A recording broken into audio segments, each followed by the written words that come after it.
Welcome to Old Testament in a Year. Day 32. Exodus 13.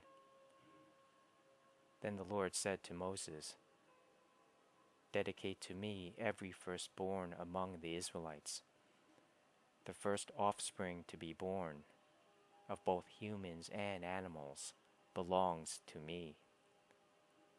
So Moses said to the people, "This is a day to remember forever, the day you left Egypt, the place of your slavery. Today the Lord has brought you out by the power of his mighty hand. Remember, eat no food containing yeast. On this day in early spring, in the month of Abib, you have been set free. You must celebrate this event in this month each year after the Lord brings you into the land of the Canaanites, Hittites, Amorites, Hivites, and Jebusites. He swore to your ancestors that he would give you this land, a land flowing with milk and honey. For 7 days, the bread you eat must be made without yeast. Then, on the 7th day, celebrate a feast to the Lord. Eat bread without yeast during those 7 days.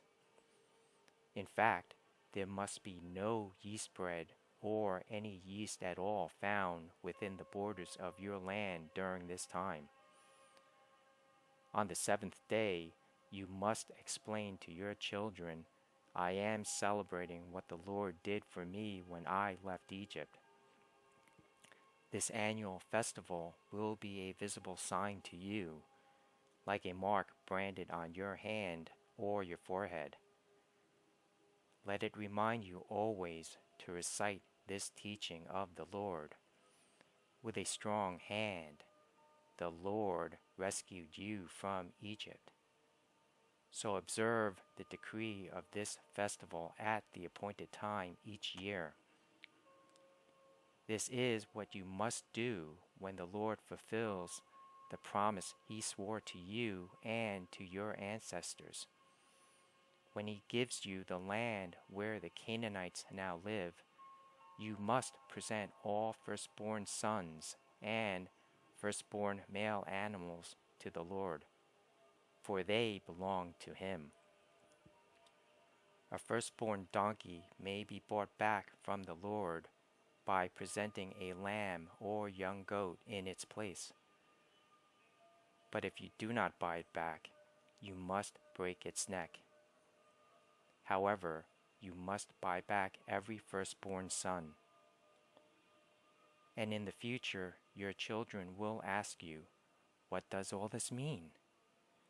Then you will tell them, "With the power of his mighty hand, the Lord brought us out of Egypt, the place of our slavery. Pharaoh stubbornly refused to let us go, so the Lord killed all the firstborn males throughout the land of Egypt, both people and animals. That is why I now sacrifice all the firstborn males to the Lord, except that the firstborn sons are always brought back. This ceremony will be like a mark branded on your hand or your forehead. It is a reminder that the power of the Lord's mighty hand brought us out of Egypt. When Pharaoh finally let the people go, God did not lead them along the main road that runs through Philistine territory, even though that was the shortest route to the promised land. God said, "If the people are faced with a battle, they might change their minds and return to Egypt." So God led them in a roundabout way through the wilderness toward the Red Sea. Thus, the Israelites left Egypt like an army ready for battle. Moses took the bones of Joseph with him, for Joseph had made the sons of Israel swear to do this. He said, God will certainly come to help you. When he does, you must take my bones with you from this place. The Israelites left Succoth and camped at Etham on the edge of the wilderness. The Lord went ahead of them. He guided them during the day with a pillar of cloud, and he provided light at night with a pillar of fire. This allowed them to travel by day or by night. And the Lord did not remove the pillar of cloud or pillar of fire from its place in front of the people.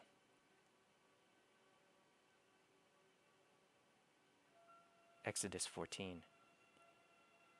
Then the Lord gave these instructions to Moses. Order the Israelites to turn back and camp by Pi Hahiroth, between Migdal and the sea. Camp there along the shore, across from Baal Zephon. Then Pharaoh will think, the Israelites are confused. They are trapped in the wilderness. And once again I will harden Pharaoh's heart, and he will chase after you. I have planned this in order to display my glory through Pharaoh and his whole army. After this, the Egyptians will know that I am the Lord. So the Israelites camped there as they were told. When word reached the king of Egypt that the Israelites had fled, Pharaoh and his officials changed their minds. What have we done, letting all those Israelite slaves get away? They asked. So Pharaoh harnessed his chariot and called up his troops.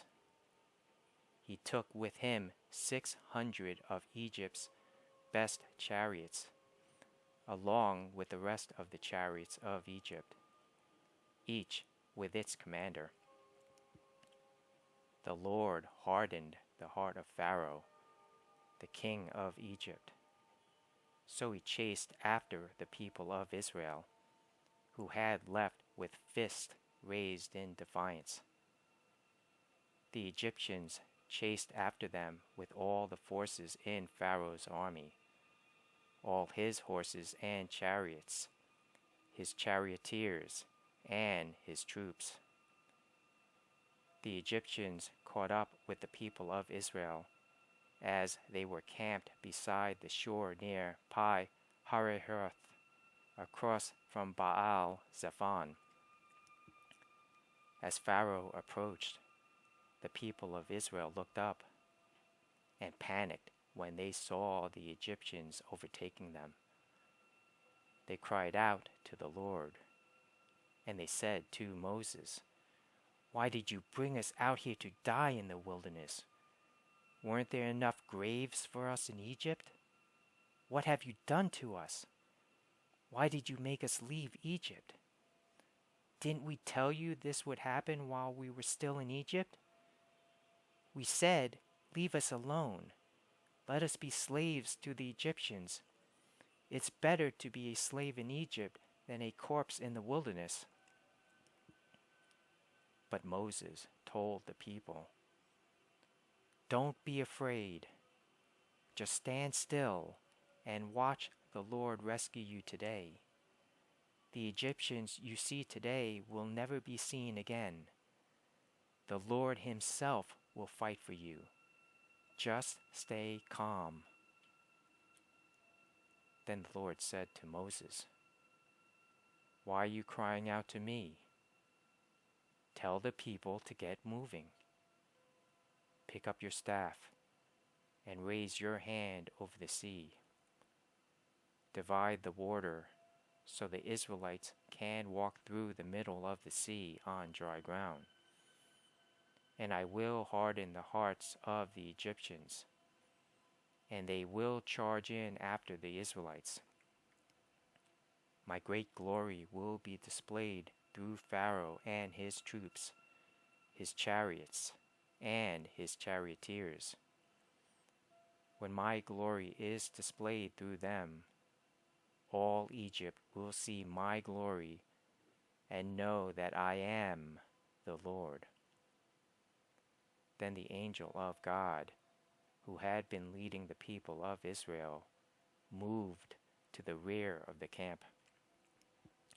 The pillar of cloud also moved from the front and stood behind them.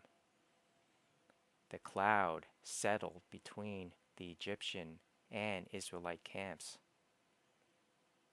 As darkness fell, the cloud turned to fire, lighting up the night. But the Egyptians and Israelites did not approach each other all night. Then Moses raised his hand over the sea, and the Lord opened up a path through the water with a strong east wind. The wind blew all that night, turning the seabed into dry land. So the people of Israel walked through the middle of the sea on dry ground, with walls of water on each side. Then the Egyptians, all of Pharaoh's horses, chariots, and charioteers, chased them into the middle of the sea. But just before dawn, the Lord looked down on the Egyptian army from the pillar of fire and cloud, and he threw their forces into total confusion. He twisted their chariot wheels, making their chariots difficult to drive. "Let's get out of here, away from these Israelites," the Egyptians shouted. "The Lord is fighting for them against Egypt." When all the Israelites had reached the other side, the Lord said to Moses, "Raise your hand over the sea again. Then the waters will rush back and cover the Egyptians and their chariots and charioteers." So as the sun began to rise, Moses raised his hand over the sea, and the water rushed back into its usual place. The Egyptians tried to escape, but the Lord swept them into the sea. Then the waters returned and covered all the chariots and charioteers, the entire army of Pharaoh. Of all the Egyptians who had chased the Israelites into the sea, not a single one survived. But the people of Israel had walked through the middle of the sea on dry ground, as the water stood up like a wall on both sides. That is how the Lord rescued Israel from the hand of the Egyptians that day. And the Israelites saw the bodies of the Egyptians washed up on the seashore. When the people of Israel saw the mighty power that the Lord had unleashed against the Egyptians, they were filled with awe before him. They put their faith in the Lord and in his servant Moses.